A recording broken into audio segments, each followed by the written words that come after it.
भारत माता की। नमस्ते और मेरे प्यारे दोस्तों, हाल ही में G20 हुआ था जिसके लिए अलग अलग राष्ट्रों से नेता आए थे और आम समिति पर अद्भुत तरीके से पहुंचे थे। इस समिति के प्रधान हमारे देश के प्रधानमंत्री थे। इस समिति के कारण हमारे देश की वाहवाही हो रही है। यह समय देश को एकजुट करने का है। मैं यहाँ अद्भुत दर्शकों और दो युवा वक्ताओं के सामने हूँ। मेरी दाहिनी ओर सलोनी है जो कक्षा 12वीं में पढ़ती है और मेरी बाहिनी और पूजा है जो कक्षा 10वीं में पढ़ती है। ये दोनों बहनें हैं। मुझे आशा है कि दर्शकों आप इन दोनों की बातों को सुनकर इनके लिए तालियां बजाएंगे और मुझे यह भी आशा है कि आप दोनों दर्शकों को अपनी भारत 2047 को किस प्रकार देखना चाहते हैं उसके बारे में विचार प्रस्तुत करेंगे। आप पहले शुरुआत क्यों नहीं करती सलोनी?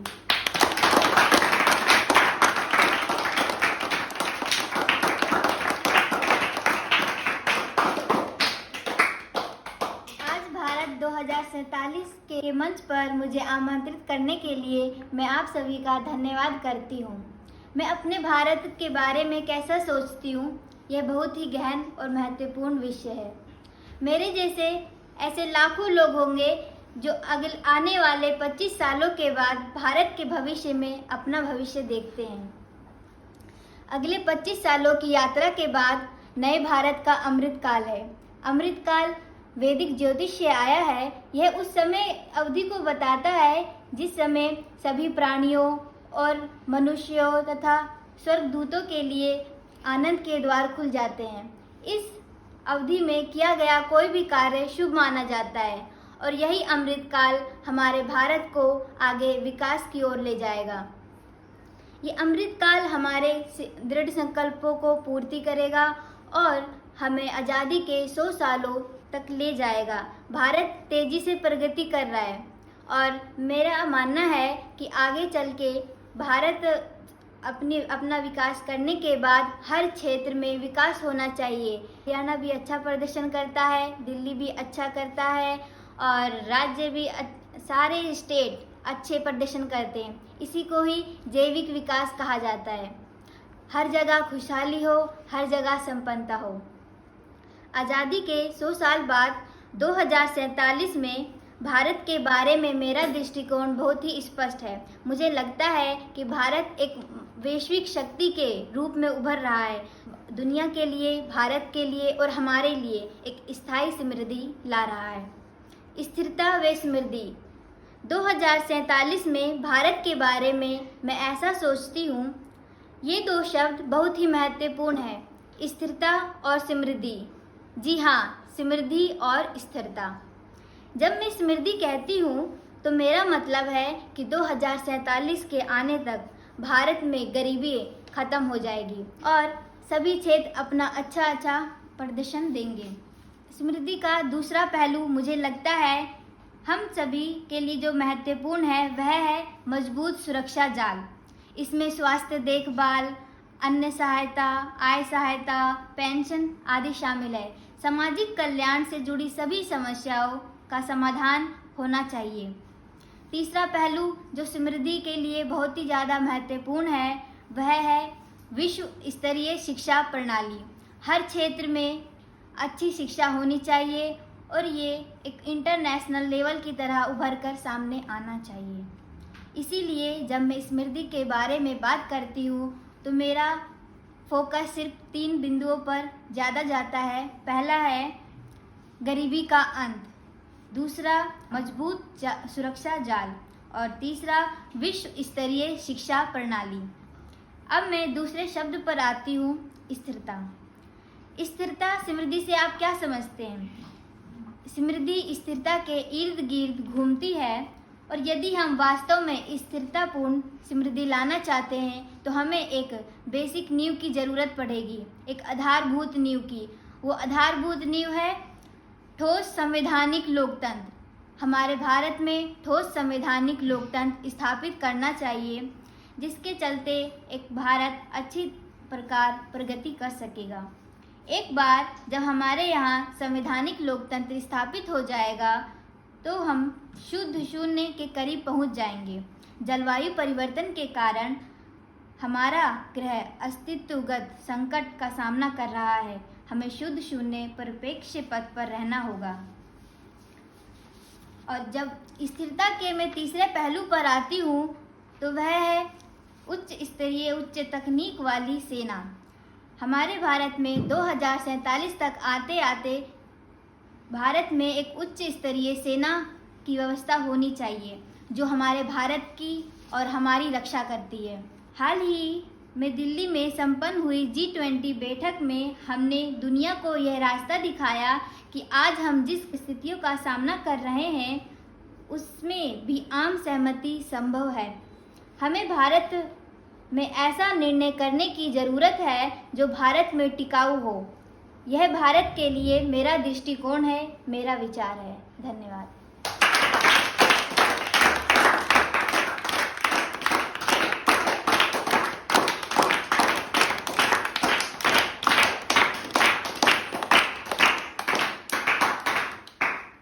भारत अमृत काल में है और तेजी से प्रगति करने के लिए तैयार है। इस पर आप क्या कहना चाहती हैं पूजा?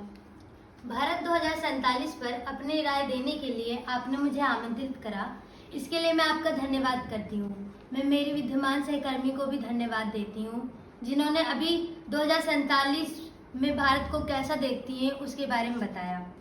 मेरे समक्ष खड़े विद्यमान ने जो कहा उससे मैं असहमत नहीं हूँ, लेकिन मेरा विचार बिल्कुल बुनियादी बातों से शुरू होता है। याद रखिए, जब 1947 में हमारा भारत आज़ाद भी हुआ था और साथ में हमारे देश का विभाजन भी हुआ, जिसके चलते क्या हमारे देश का विभाजन साम्यवाद और पूंजीवाद के आधार पर हुआ? पर ऐसा तो नहीं था। ना हमारे भारत का विभाजन भूगोल के आधार पर हुआ।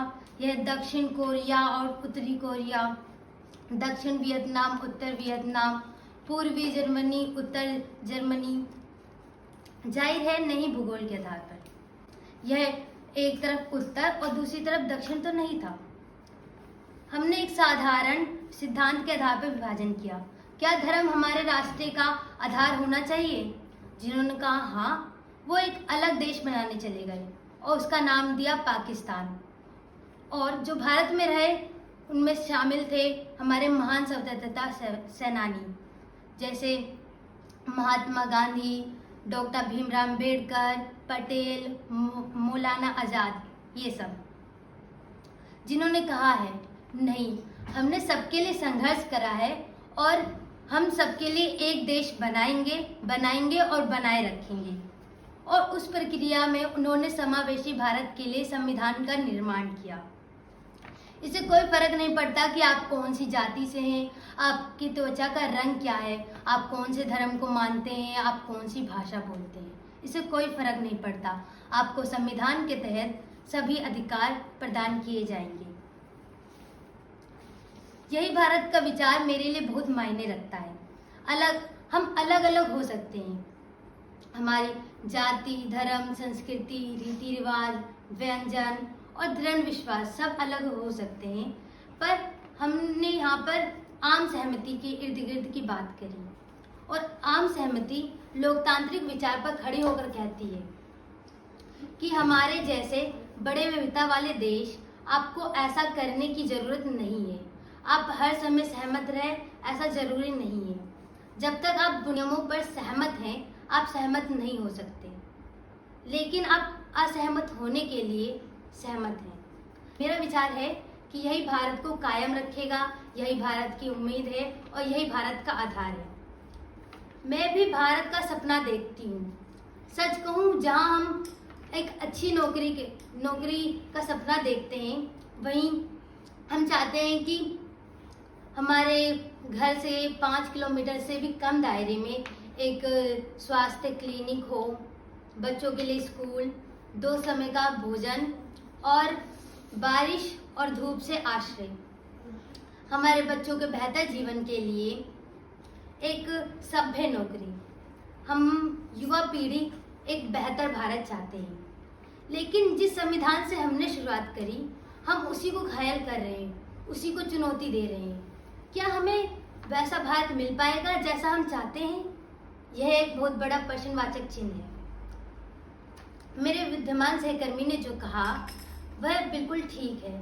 हमें विकास के हार्डवेयर और सॉफ्टवेयर दोनों को विकसित करने की जरूरत है। विकास के हार्डवेयर जैसे राजमार्ग, रेलवे, हवाई अड्डे, ये सब, और विकास के सॉफ्टवेयर जैसे शिक्षा प्रणाली, स्वच्छता, स्वास्थ्य सेवा, और ये सब हमारे विकास के सॉफ्टवेयर में आते हैं। पर सबसे ज़्यादा कि हमें मिलजुल कर रहना चाहिए। हम उस पर ज़्यादा ध्यान दें जो हमें जोड़ता है, ना कि उन बातों पर जो हमें तोड़ता है। अगर हम सब एक ही सपना अपनी खुली आंखों से देखते हैं तो हम भारत को गौरवशाली 2047 में लेकर जाएंगे। धन्यवाद।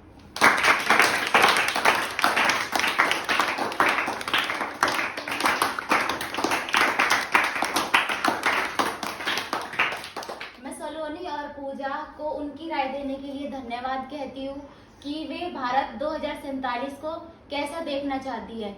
मैं दर्शकों को भी ध्यानपूर्वक सुनने के लिए धन्यवाद देती हूँ। मुझे उम्मीद है कि भारत का हर व्यक्ति यही चाहता है, यही प्रयास करता है कि भारत 2047 में सभी लोग मजबूत हो और सुरक्षित हो, इसी का प्रयास करें।